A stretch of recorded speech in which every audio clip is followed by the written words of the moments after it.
시편 139편은 유명한 다윗의 시편입니다. 사실 이 말씀 자체로 설교를 대체해도 될 정도로 한 절 한 절이 우리에게 주시는 은혜와 또 정말로 그 안에 다윗의 놀라운 고백들이 담겨져 있죠. 어느 고3 교실의 급훈에 엄마는 다 보고 있다라는 급훈이 있다고 합니다. 엄마가 어딜 가나 보고 있으니까 쓸데없는 짓 하지 말고 열심히 공부해서 대학 가라, 뭐 이런 의미가 담겨져 있겠죠. 그런데 하나님도 꼭 그런 느낌으로 하나님을 믿으시는 분들이 있어요. 하나님이 다 보고 계신다. 내가 무슨 생각을 하든 무슨 행동을 하든 무슨 말을 하든 하나님은 다 알고 계신다. 하여튼 하나님 조심하면서 살아야 된다. 물론 그 생각이 틀린 생각은 아니죠. 근데 오늘 이 시편 139편을 보면 분명히 하나님이 다 알고 계시다고 다윗은 고백하지만 하나님을 그렇게 믿지는 않았습니다. 먼저 1절을 보면 주님께서 나를 샅샅이 살펴보셨으니 나를 환히 알고 계십니다.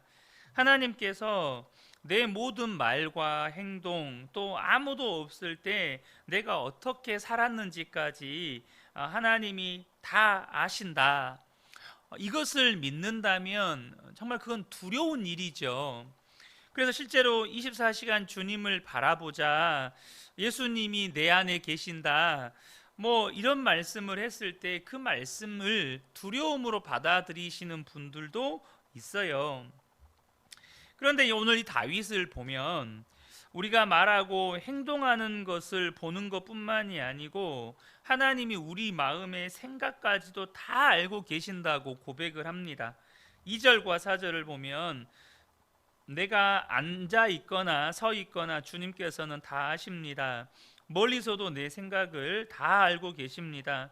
내가 혀를 놀려 아무 말 하지 않아도 주님께서는 내가 하려는 말을 이미 다 알고 계십니다. 이처럼 하나님이 생각까지도 다 알고 계시니 하나님 앞에서 누가 당당할 수 있겠습니까? 그래서 다윗도 그런 하나님을 피해서 도망가려 했었다고 고백을 합니다. 7절과 11절을 보면 내가 주님의 영을 피해서 어디로 가며 주님의 얼굴을 피해서 어디로 도망치겠습니까? 내가 말하기를 어둠이 와락 나에게 달려들어서 나를 비추던 빛이 밤처럼 되어라 해도, 그러니까 다윗의 마음 안에 주님을 피해서 정말 도망가고 싶은 그런 마음, 정말 주님으로부터 멀리 이렇게 멀리 떨어져서 주님이 보지 않는 곳으로 가고 싶은 마음이 있었다는 거죠. 그런데 여러분, 다윗이 자신의 모든 것을 아시는 하나님이라는 것이 어느 순간부터 두려움이 아니고 놀라운 하나님의 은혜라는 사실을 깨닫게 됩니다. 여러분, 저와 여러분이 꼭 기억하셔야 될 게 있는데 정말로 구원받은 사람에게서 나타나는 이 변화가 바로 이것입니다. 하나님이 모든 것을 알고 계신다. 하나님이 다 보고 계신다. 이것이 분명히 두려움이에요. 그런데 진짜 구원받은 사람에게는 이것이 두려움으로 끝나지 않고 이것이 하나님의 놀라운 은혜구나 라는 것을 깨닫게 된다는 거예요. 5절과 6절에 다윗이 이렇게 표현을 합니다. 주님께서 나의 앞뒤를 두루 감싸주시고 내게 주님의 손을 얹어주셨습니다. 이 깨달음이 내게는 너무 놀랍고 너무 높아서 내가 감히 측량할 수조차 없습니다. 지금 하나님이 나를 눈동자같이 지켜보고 계시는 것이 어느 순간부터 하나님이 나를 감싸주고 계시고 하나님이 내게 손을 얹어주고 계시는 것으로 이해가 되는 거예요. 무슨 말이죠? 하나님이 나를 지키시고 보호하시는 은혜임을 깨닫게 되는 겁니다. 하나님이 항상 나를 알고 계시고 지켜보고 계시다는 것이 사실은 엄청나게 놀라운 은혜구나. 우리가 아이들이 이제 태어나서 아장아장 걷기 시작하고 또 이제 막 조금씩 뛰기 시작하면 부모님들하고 잡아봐 놀이를 하잖아요. 그래서 아이는 도망치고 부모님은 잡으러 가고, 잡히면 아이는 막 웃다가 막 내려달라고 발버둥 치고, 그럼 또 내려주면 아이는 막 신나게 뛰어가서 넘어지기도 하고. 여러분, 근데요, 그렇게 이 아이가 막 노는 모습을 보면서 부모는 한순간도 아이에게서 눈을 떼지 않습니다. 한순간도 아이에게서 눈을 떼지 않기에 아이는 안전하게 놀 수 있는 거예요. 이 아이가 부모의 시선을 의식하죠. 하지만 이 아이가 어느 순간 부모가 눈에 안 보여요. 그럼 그곳은 놀이터가 되는 게 아니라 이 아이에게는 공포스러운 장소가 되는 겁니다. 나를 지켜보고 계시는 부모님이 안 보여요. 그럼 그때부터는 이 아이는 울기 시작합니다. 엄마 아빠를 찾으면서 울기 시작해요. 마치 이와 같은 것입니다. 하나님이 다 알고 계시고 다 보고 계신다는 것이 처음에는 두려움이었고, 아 그래? 너무 이러면 안 되는데, 하나님이 안 보셨으면 좋겠는데. 근데 우리가 진짜 하나님의 은혜에 눈이 뜨이게 되면 그것이 하나님이 나를 지키시고 보호하고 계시는 은혜라는 사실을 깊이 깨닫게 된다는 거예요. 우리가 구원 받으면 반드시 이와 같은 일이 일어나게 된다는 겁니다. 8절에 다윗이 이렇게 고백하는데요, 수월에다 자리를 펴더라도 주님은 거기에도 계십니다.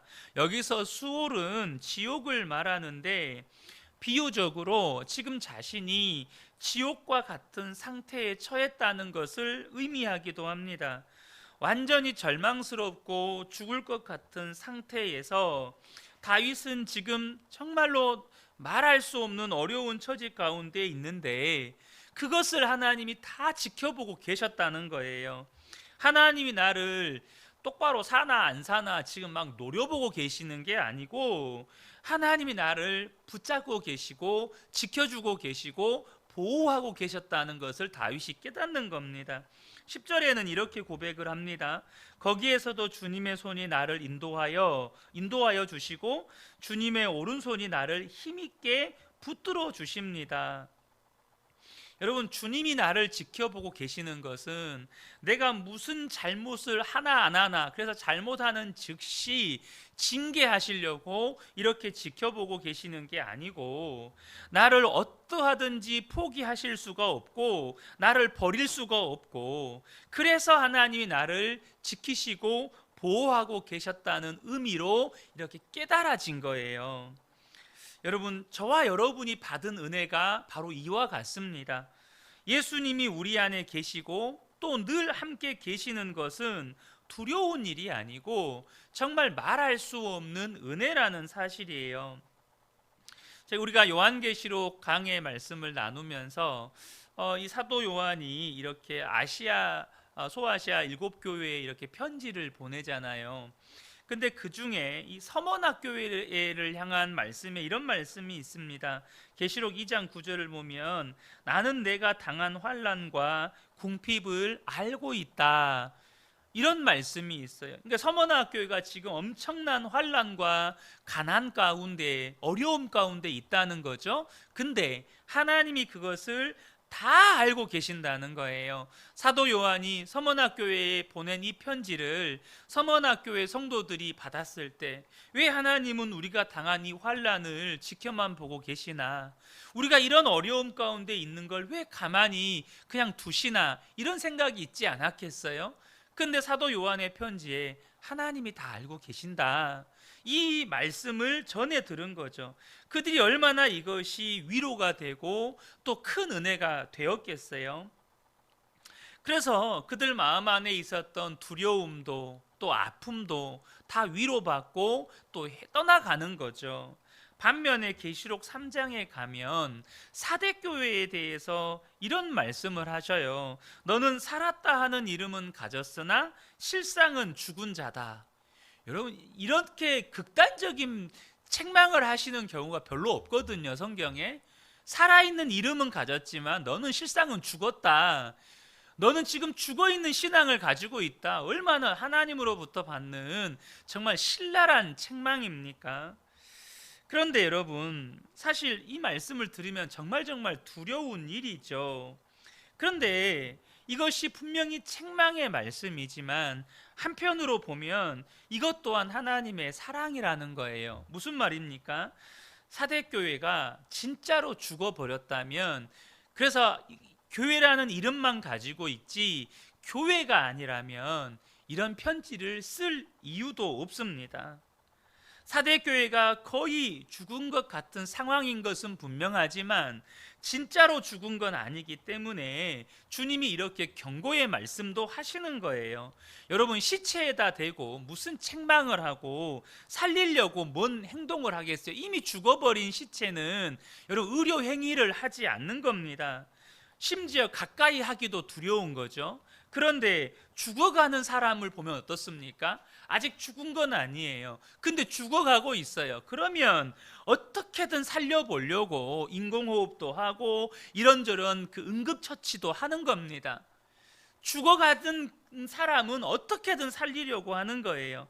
그러니까 사대교회를 바라보는 주님의 마음은 그런 극약 처방을 해서라도 다시 살리고 싶은 거죠. 이게 뭡니까?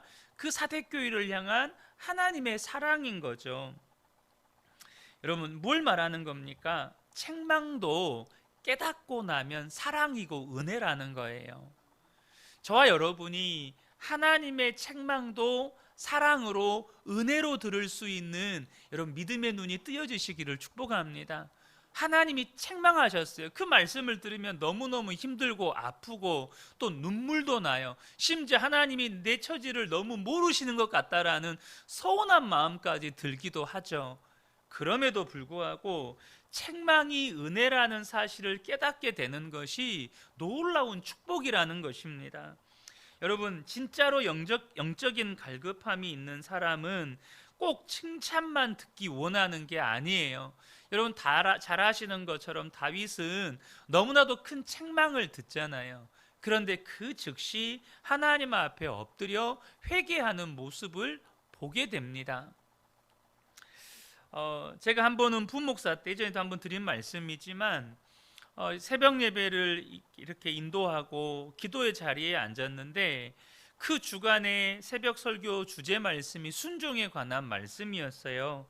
그래서 제가 이제 설교를 하고 이제 기도의 자리에 앉아서 기도를 하고 있는데 갑자기 제 마음 가운데 그런 생각을 주셨어요. 너는 말씀에 순종하기 위해서 목숨을 걸어본 적이 있니? 그렇게 주님이 물어보시는 것 같은 거예요. 그러니까 순종하지 못하는 저의 삶에 대해서 하나님이 책망하시는 말씀이었습니다. 그런데 그런 마음의 생각을 주시는 순간 그렇게 하나님 앞에서 눈물이 쏟아지는 거예요. 저의 어떤 실상을 드러내는 말씀이었고 하나님의 말씀 앞에 온전히 순종하지 못하는 것에 대해서 책망하시는 말씀이었지만 그렇게 말씀해 주시는 게 감사했고 또한 그 말씀 앞에서 제 마음이 무너지면서 정말 하나님 앞에 회개의 눈물을 흘렸던 기억이 납니다. 여러분, 저와 여러분이 하나님이 때로는 말씀으로 책망하시기도 하시거든요. 그런데 그때 그게 아멘이 되고 그것 때문에 하나님 앞에 다시 온전하게 설 수 있게 되는 은혜, 이것이 성도의 삶에 반드시 부어지는 은혜이기도 하다는 것입니다. 그런데 이 순간에 다윗은요, 더 깊은 은혜의 눈이 열려요.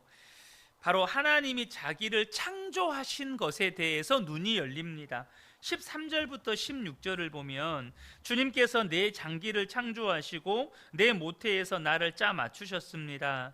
내가 이렇게 빚어진 것이 오묘하고 주님께서 하신 일이 놀라워 이 모든 일로 내가 주님께 감사를 드립니다. 내 영혼은 이 사실을 너무도 잘 압니다.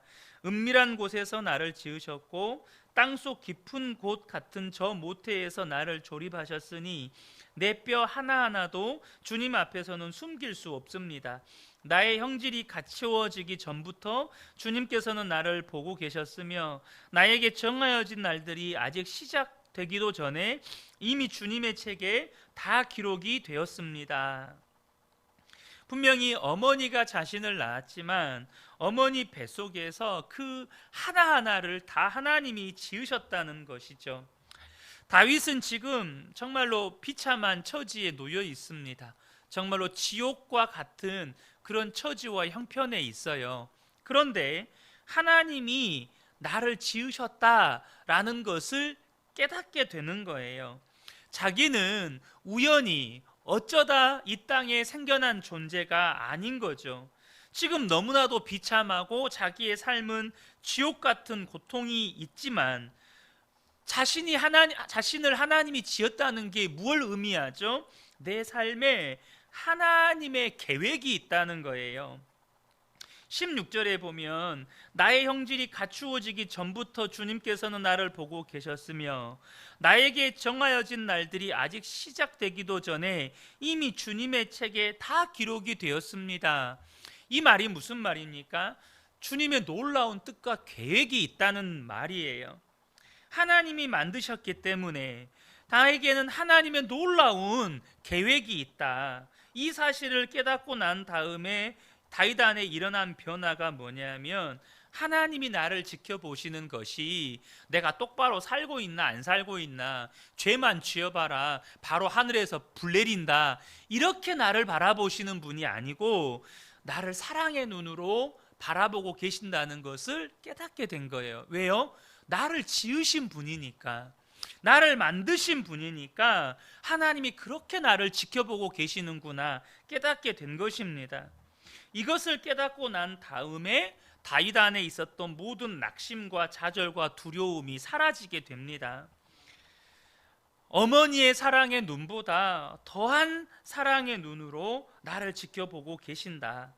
섬세하고 자상하게 구체적인 보살핌으로 주님이 나와 함께 하신다는 사실이 진짜 믿어지고 나니까 이제 다윗의 고백이 이렇게 바뀝니다. 17절 18절에 하나님, 주의 생각이 어찌 그리도 심오한지요, 그 수가 어찌 그렇게도 많은지요. 내가 세려고 하면 모래보다 더 많습니다. 깨어나 보면 나는 여전히 주님과 함께 있습니다. 얼마나 놀라운 고백입니까? 지금 다윗이 처해 있는 형편은 지옥과도 같은데 다윗의 입에서 나온 고백은 주님의 생각이 어찌 그리 심오하고 정말 바다의 모래보다 많고 내가 깨어나 보니까 여전히 주님이 나와 함께 계시군요. 여전히 주님의 사랑이 나를 붙들고 계시군요. 이 고백이 흘러나오는 거예요. 바로 이 은혜를 저와 여러분이 받고 있다는 것입니다. 우리는 예수 그리스도 안에서 하나님이 지으셨고 또 하나님이 구원하셨고 항상 하나님이 우리와 함께 계시는 은혜를 받고 있습니다. 여러분, 이 시편 139편은 예수 그리스도 안에서 구원받은 저와 여러분의 노래라는 거예요. 여러분, 이스라엘 백성들이 바벨론 포로로 잡혀갔을 때 그들 안에 있었던 생각은 하나님이 우리를 버리셨구나, 하나님이 우리를 잊어버리셨구나, 이렇게 생각하고 살았습니다. 그런데 그때 하나님께서 그들을 향해서 이렇게 말씀해 주십니다. 이사야 49장 14절부터 16절을 보면 오직 시온이 이르기를 여호와께서 나를 버리시며 주께서 나를 잊으셨다 하였거니와 여인이 어찌 그 젖먹는 자식을 잊겠으며 자기 태에서 난 아들을 긍휼히 여기지 않겠느냐. 그들은 혹시 잊을지라도 나는 너를 잊지 아니할 것이라. 내가 너를 내 손바닥에 새겼고 너의 성벽이 항상 내 앞에 있나니. 이것이 이스라엘 백성들을 향한, 특별히 바벨론 포로로 끌려간 이스라엘 백성들을 향한 하나님의 고백이었습니다.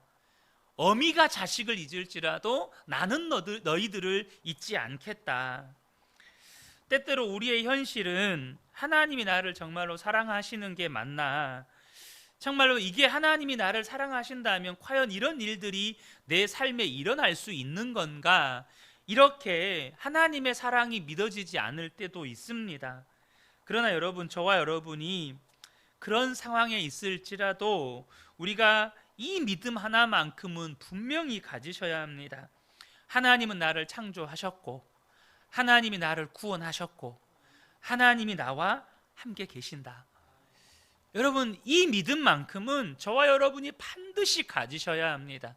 그러면 하나님의 사랑이 의심될 때조차도 다시 우리 안에 믿음이 회복되고 정말로 그 회복된 믿음 때문에 우리 안에 다윗과 같은 고백이 흘러나오는 거예요.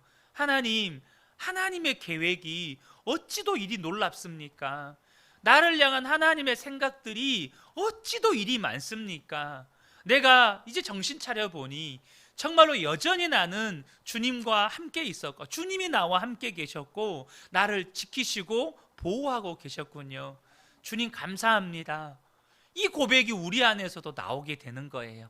이 새벽에 함께 예배드린 우리 모든 성도님들이 이 시편 139편의 다윗의 고백과 같은 은혜를 꼭 누리게 되시기를 예수님의 이름으로 축복합니다. 아멘.